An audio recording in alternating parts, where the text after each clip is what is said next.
어, 특히 아침에 일어나면 거울 많이 보죠. 여러분 오늘도 거울 보셨습니까? 아침에 또 우리가 하루 중간중간에 거울을 볼 때 때로는 아무리 나지만은 볼수록 괜찮게 보이는 날이 좀 있어요. 괜찮네. 근데 어떤 때는 반대로 나지만 조금 좀 못 봐주겠는 날도 있는 것 같아요. 그래서 거울 때문에 마음이 기쁘기도 하고 거울 때문에 마음이 상하기도 하죠. 그런데 괜찮아 보이는 날하고 또 괜찮지 않게 보이는 날을 비교를 해보면 똑같은 날인데 왜 그럴까? 가끔 가다가 이제 생각을 많이 해봅니다. 왜 똑같은 날인데 어느 날은 괜찮아 보이고 어느 날은 마음에 들지 않지? 하나님 분명히 우리를 세상에 보내실 때 이 세상에 나라는 이름, 그렇죠? 저를 말씀을 드린다면 김일경이라는 사람은 태초부터 지금까지 저 하나밖에 없어요.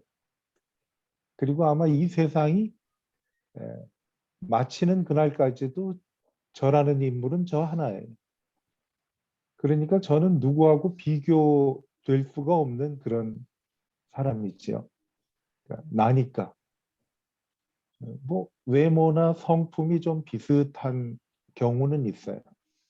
저희 집안 어른들이 가끔 말씀하기를 야 너는 너희 돌아가신 외할아버지랑 똑같구나 라고 옆에 말씀을 하실 때가 앉아. 있어요. 근데 가운데 앉아. 너 옆에 기대지 저는 말고. 외할아버지하고 저하고 만난 적이 없거든요. 제가 태어나기 전에 돌아가셨기 때문에.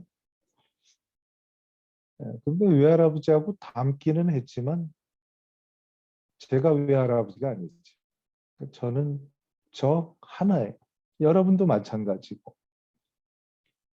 우리는 하나님이 주신 은사를 갖고 세상에 태어납니다. 그런데 그 은사를 가지고 살지 않고 다른 사람들의 말만 듣고 내가 가진 은사를 무시하면서 인생의 대부분을 보낼 때가 많이 있어요. 어떻게 보면 내가 여태까지 누구를 닮아가고 하려고 모방하면서 애를 쓰다가 진정한 나를 놓치고 살 때가 많이 있는 것 같아요. 말씀드린 대로 세상에 사람은 많지만 나는 한 사람이에요. 이때까지도 저 하나였고 앞으로도 저는 저 혼자예요. 그렇다면 내가 내 소중함을 알면서 살아야 할 텐데 나의 소중함을 잊고 지낼 때가 많이 있어서 아까 거울을 예를 든 것 같이 어떤 때는 마음에 드는 나를 보고 어떤 때는 마음에 들지 않는 나를 보고 마음 상해하고 합니다. 우리 삼성의 기업을 아버지 때보다 더 크게 일으켰던 이건희 회장님 아실 겁니다. 돌아가셨지만 훌륭한 아버지 밑에 태어났죠. 그 아버지도 탁월한 사업가인데 이건희 회장은 아버지보다도 더 회사를 발전시키고 크게 일으키신 분이죠. 물론 아버지도 잘 만나기도 하고 훈련과 교육을 잘 받기도 했지만은 무엇보다 기업인의 훌륭한 자질을 갖고 태어난 분이신 것 같아요. 그것은 사업을 모르는 제가 보기에도 그분에 관한 책이나 여러 가지 일화들을 보면서 이분은 정말 탁월한 분이구나라는 것을 알 수가 있어요. 여러분, 이건희 회장만 탁월한 자질을 하나님이 주신 게 아니죠. 나에게도 하나님께서는 나만이 갖고 있는 탁월한 자질을 주신 거예요. 왜냐하면 세상에 나는 하나밖에 없기 때문에. 다윗이란 사람은 오래전부터 본인이 하나님께 택함을 받고 하나님을 사랑하고 의지하고 하나님은 나의 하나님이고 나는 하나님의 것이다라는 그러한 마음을 갖고 있었는데 이분은 자기의 삶을 돌이켜 보니까 태어날 때부터 자기는 그렇게 태어났다고 믿고 살았던 거예요. 그래서 다윗이 왜 훌륭한가 하면 다윗은 세상에 하나밖에 없는 다윗처럼 살았기 때문에 다윗이 훌륭한 거죠. 그래서 시편 22편에는 다윗이 이렇게 말을 합니다. 주님은 내 어머니를 통해 나를 낳게 하셨을 때부터 내가 젖 먹는 어린아기였을 때부터 주님을 의지하게 하셨습니다. 주님은 나를 어떻게 만들었는가 하면 주님을 의지하게 만들었고요. 내가 태어나던 날부터 나는 주님의 것이. 우리 가끔 그 노래 가사에 보면 내 인생은 나의 것이라고 하는 그 노래 가사도 있잖아요. 근데 아니에요. 나는 주님의 것이에요. 그리고 주님은 나의 하나님이라는 사실이에요. 저는 이게 다윗이 다윗처럼 평생을 살았을 수 있었던 그 다윗의 특징인 것 같아요. 우리도 마찬가지죠. 어머니가 나를 세상에 태어나게 했을 그때부터 하나님은 주님을 의지하도록 나를 만드신 거예요. 그리고 나는 주님의 것이. 우리 찬양을 부르면 그런 것이 많잖아요. 너는 내 것이라. 하나님의 말씀에 보면 나는 너의 하나님이다. 마찬가지지. 다윗의 고백과 일치하는 거지. 나는 하나님의 것이고 하나님은 나의 하나님입니다. 이렇게 산 거예요. 우리 얼마 전에 함께 묵상했던 예레미야서를 기록한 예레미야는 이스라엘 시골 마을에 살던 알려지지 않은 제사장이었어요. 그런데 그 예레미야를 하나님이 세상에 보내실 때 어떻게 계획을 하셨는가 하면 하나님이 하신 말씀이에요. 너를 내 어미 뱃속에서 만들기 전부터 알았고 내가 태어나기 전에 너를 거룩하게 구별하였다. 여러분 이것은 하나님이시니까 가능한 거죠. 어떻게 태어나기 전부터 저를 알고 그리고 태어나기 전부터 저를 거룩하게 구별을 하십니까? 그리고 너를 여러 나라에 보낼 예언자로 세웠다라는 거예요. 예레미야는 평생을 정말 어려운 시대에 살았죠. 우리는 지금 코로나 팬데믹이라는 그러한 것에서 2년이 되었네요. 아까 기도할 때 목사님이 말씀했던 것처럼. 짧은 시간 아니죠.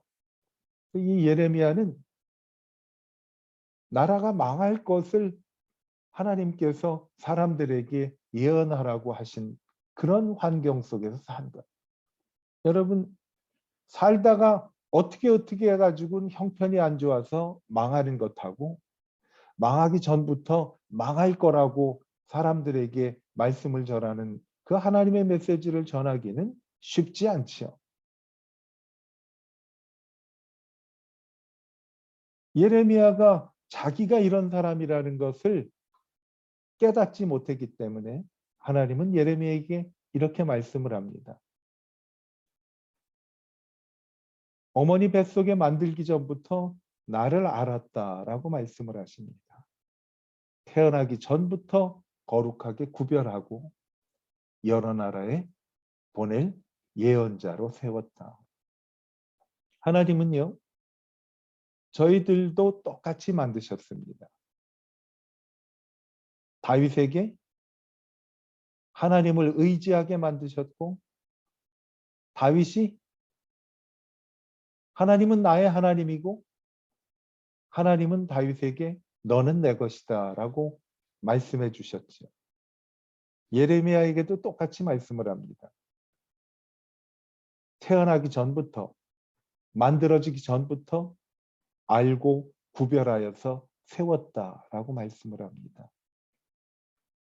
여러분, 저희에게 주신 하나님의 말씀이 하나님께서 아시고 구별하고 세우셨기 때문에 우리 한 사람 한 사람은 하나님의 완벽한 그러한 작품이에요. 하나님이 완벽하게 만드신 거예요. 야곱은 어머니 뱃속에서부터 하나님께서 자신에게 주신 약속을 들었어요. 여러분, 이게 어떻게 가능한가요? 하나님이니까 가능하게 하신 거예요. 그 뱃속에서 사람의 형상으로 만들어지는 그 과정에서 어떻게 하나님의 음성을 들을 수가 있을까요? 하나님은 가능한 거예요. 그리고 그 약속을 믿은 거죠. 오늘 읽은 말씀 속에 나오는 그 스토리는 정말 드라마틱한 스토리예요. 대부분 아이가 태어나서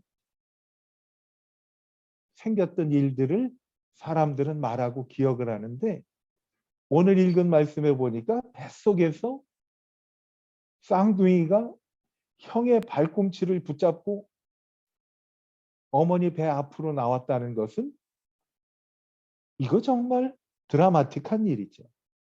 어떻게 이런 게 상상이나 할 수 있겠습니까? 하나님이 하실 수 있는 하나님께서 이렇게 말씀해 주신 거죠.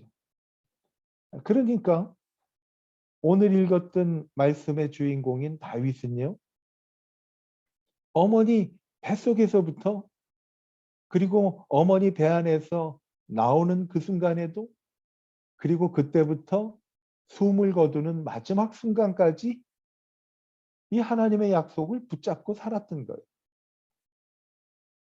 야곱이요, 여러 가지로 어렵고 실수하기도 했죠. 우리 잘 아는잖아요. 하나님의 말씀은 있는 그대로 우리에게 다 보여주시는 거예요. 야곱이 훌륭한 사람이라고 야곱의 삶을 감추거나 미화하지 않지요. 있는 그대로 다 보여주시는 분이 하나님이세요. 남을 속이기도 하고 실수도 하고, 자식 여러 명 낳는데 자식을 골고루 사랑하지 못하고 한 자식을 편애했기 때문에 그것으로 인해 자식들이 서로 질투하고 시기하고 형들이 아우를 부덩이에 빠뜨리기도 하고, 그래서 애굽이라는 곳에 종으로 팔려가게끔 되었잖아요. 이랬던 사람이. 그런데 하나님은 우리에게 뭐라고 말씀을 하는가 하면, 하나님은 야곱을 완벽하게 만드셨다고 말씀을 하고 있어요. 하나님이 하신 약속을 일평생 의지하면서 살았지요. 형 속이고 형이 자기를 잡아 여러 가지로 처벌하고 그리고 죽일까 봐 무서워서 집을 도망갔을 때 야곱은 벌판에서 잠을 자다가 하나님께 자다가 일어나서 단을 쌓고 하나님께 예배를 드렸죠. 야곱의 삶은 그런 것이었어요. 하나님하고 늘 동행하는 삶이었어요.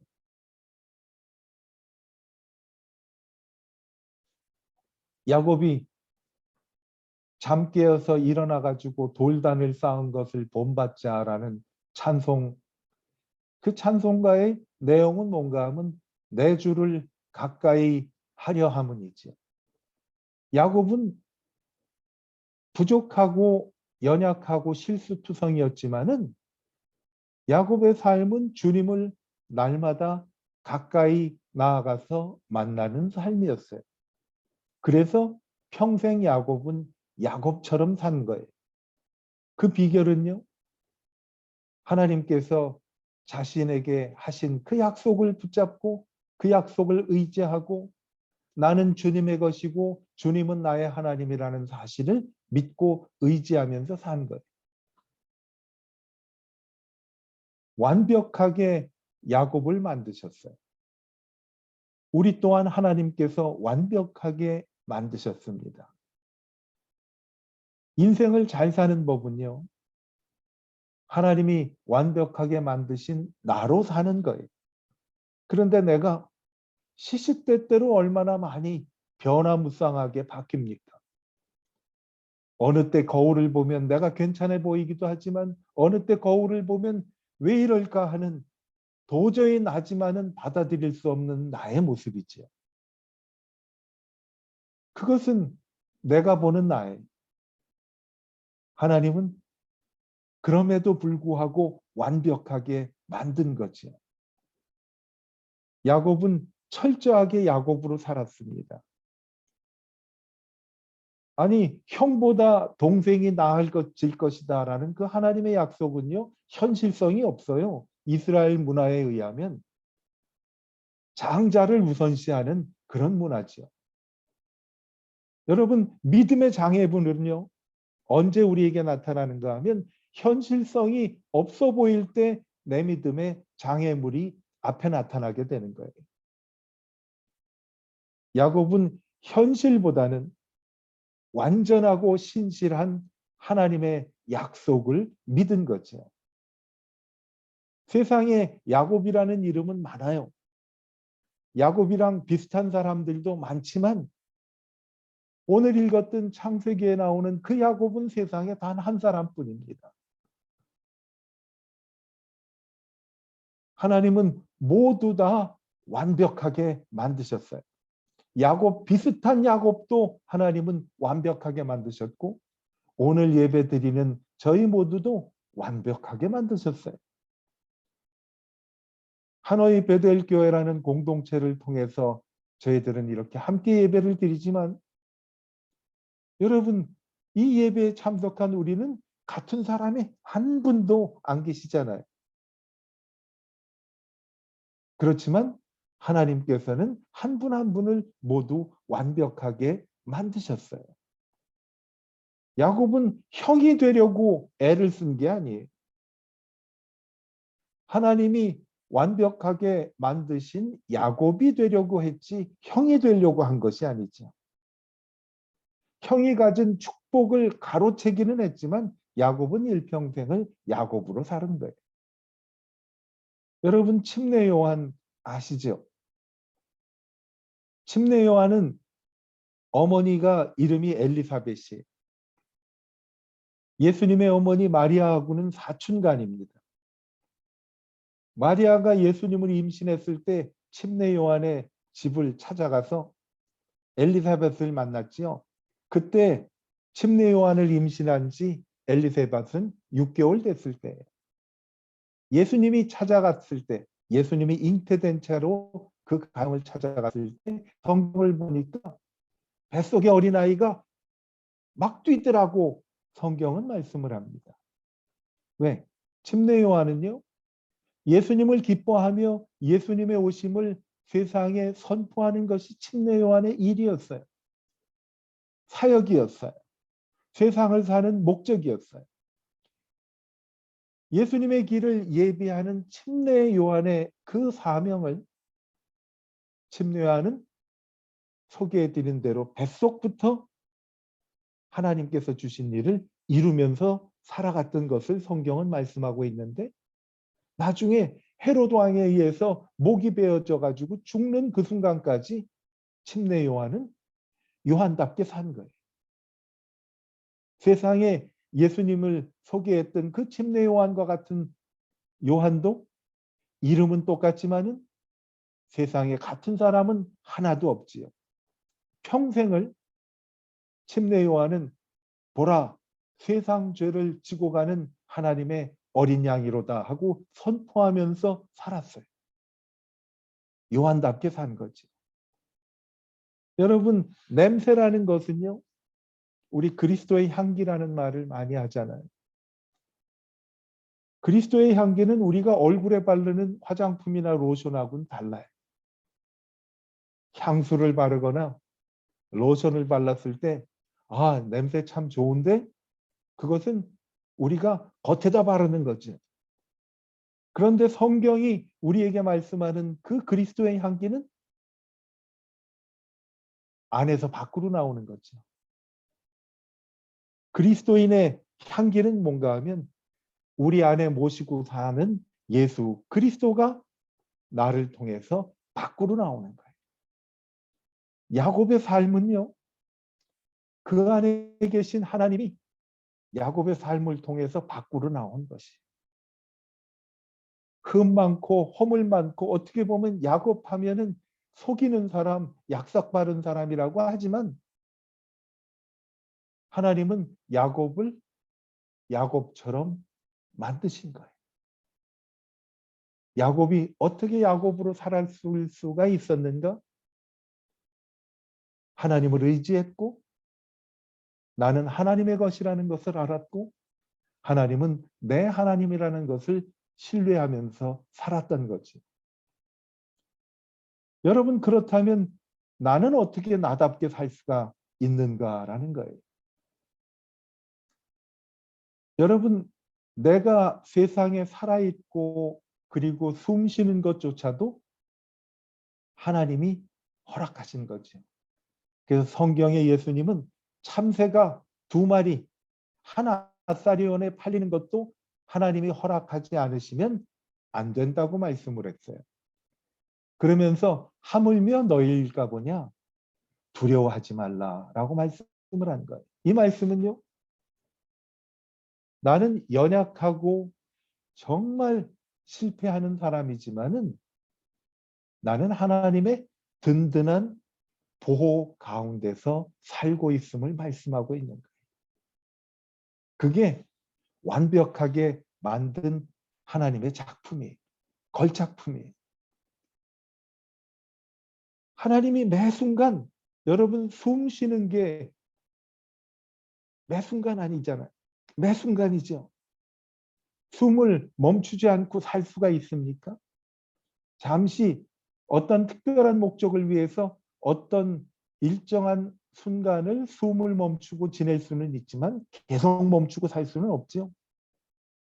내 숨 쉬는 순간순간을 하나님이 내게 호흡을 주셔서 지켜주신다는 거예요. 하나님께서 보호해 주실 뿐만 아니라요. 하나님은 하나님이 원하시는 모습으로 살아가도록 나를 만드신 거예요. 다른 사람이 아니고 나로 만든 거예요. 다윗 아까 말씀을 드렸잖아요. 다윗은 자기를 어떻게 표현을 했는가 하면 나는 하나님이 경이롭게, 경이라는 말은 어떤 말씀인지 알죠? 정말 원더풀. 하나님께서 나를 엑설런트하게 만든 하나님의 작품이다라는 거예요. 내가 주를 찬양합니다. 주를 나를 어떻게 경이롭게 멋지게 지으셨습니다. 이 놀라운 자존감은 어디에서 나올까요? 다윗이 그야말로 자기를 과대평가하는 걸까요? 아니에요.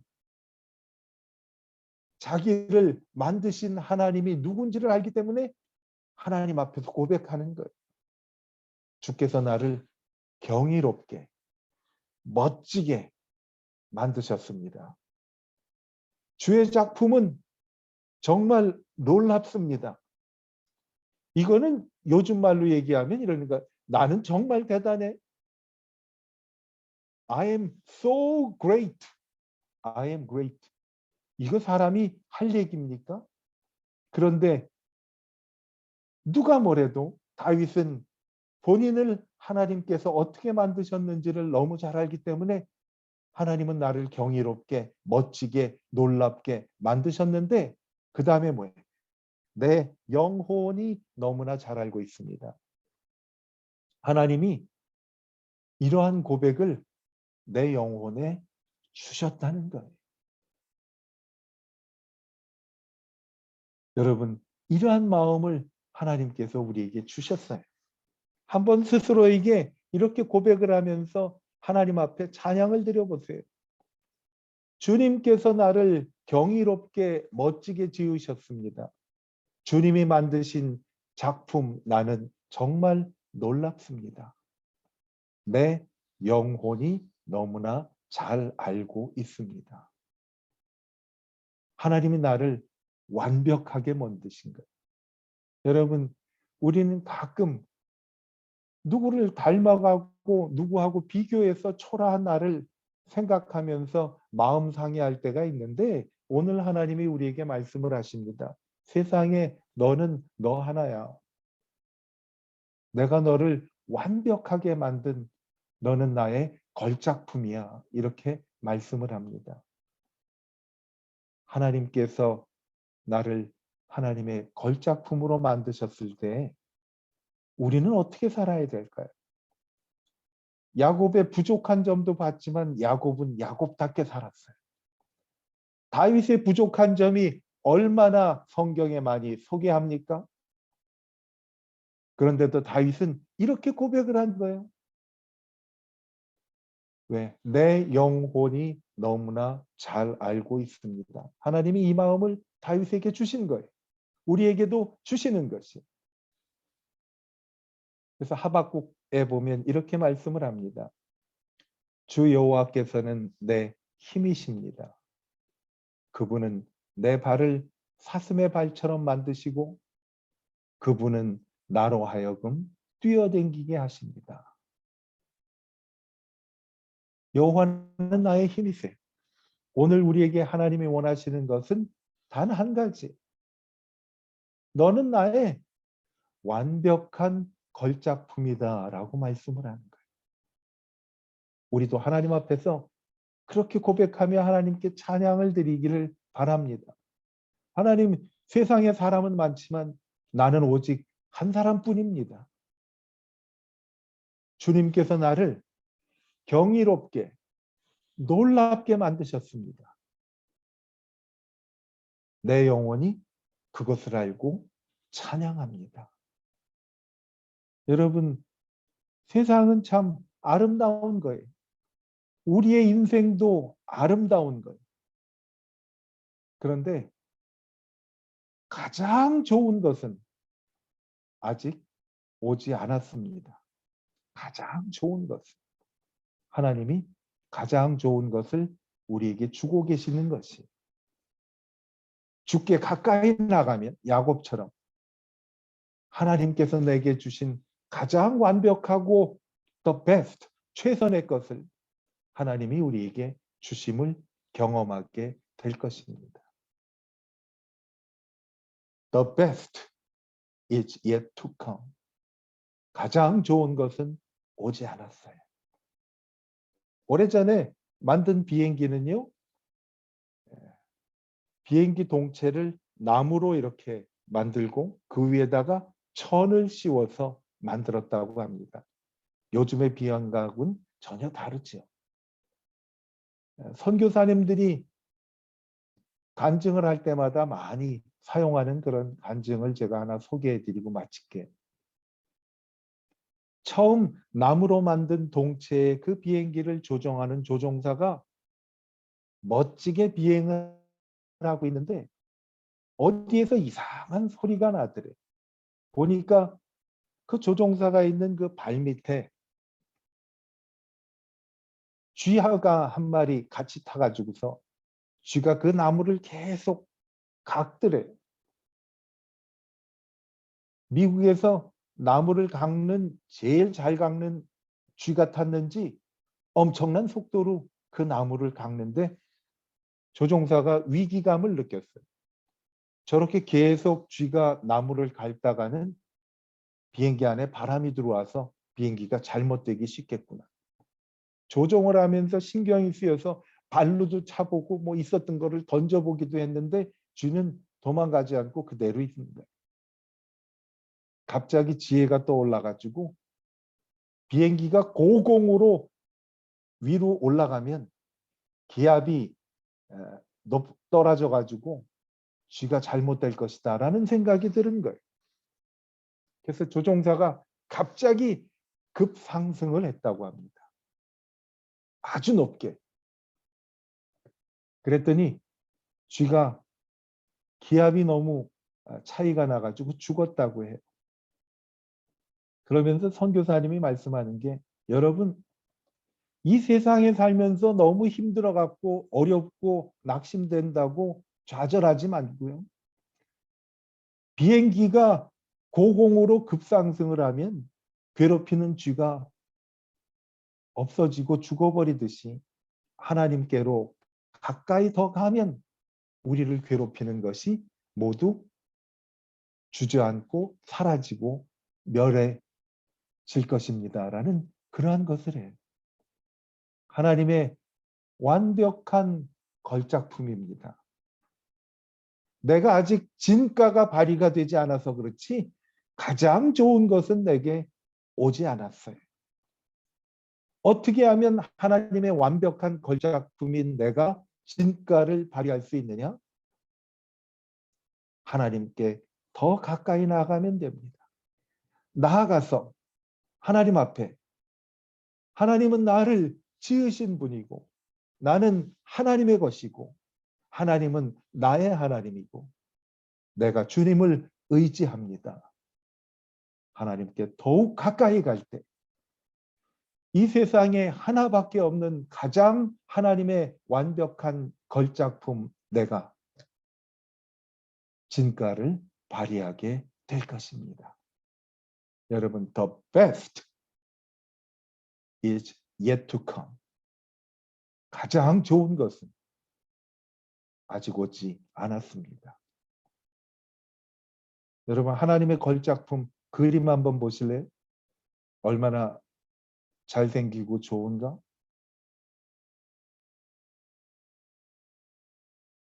이렇게 그리다 보니까 저랑 비슷한데 바로 여러분의 모습입니다. 하나님의 걸작품. The best is yet to come. 바로 나의. 여러분, 하나님은 나의 하나님이십니다. 나는 주의 것입니다. 주를 의지할 때 하나님의 걸작품인 나는 진가를 발휘하게 될 것입니다. 주께로 더 가까이 나아가는 우리 모두가 되기를 축복합니다. 기도하겠습니다. 하나님, 하나님의 완벽한 걸작품, 하나님의 자녀들이 이 자리에 머리를 숙였습니다. 주님 맞습니다. 나는 주님의 것이고 주님은 나의 하나님이십니다. 저희는 주님을 의지합니다. 왜냐하면 주님께서 저를 경이롭고 놀랍게 만드신 것을 저희가 믿음으로 내 영혼이 그것을 믿고 확신합니다. 주님께 더 가까이 나아감으로 주님을 더 깊이 그리고 진실되게 의지함으로 하나님의 가장 완벽한 걸작품인 내가 진가를 발휘하게 될 줄 믿습니다. 우리 모두 주님 앞에 더 가까이 나아가게 하여 주시옵소서. 이제는 우리를 죄악 가운데서 구원해 주신 하나님 아버지의 크신 사랑과 예수 그리스도의 크신 은혜와 성령님의 충만하심이 하나님이 완벽하게 만드신 걸작품 내가 나는 주의 것입니다. 주님은 나의 하나님이십니다. 나는 주님을 의지합니다. 라고 내 인생의 가장 진가를 발휘하고 하나님 안에서 찬송드리기를 원하는 하나님의 사랑하는 자녀들과 그들의 가족들 모두와 하나님께서 택해 주신 그들의 하는 모든 일들과 하노이 베델 교회 위에 그리고 흩어진 하노이 베델 교회에 속한 모든 하나님의 자녀들 위해 이제로부터 영원토록 함께 하시기를 우리 주 예수 그리스도의 이름으로 간절히 축원하옵나이다. 아멘.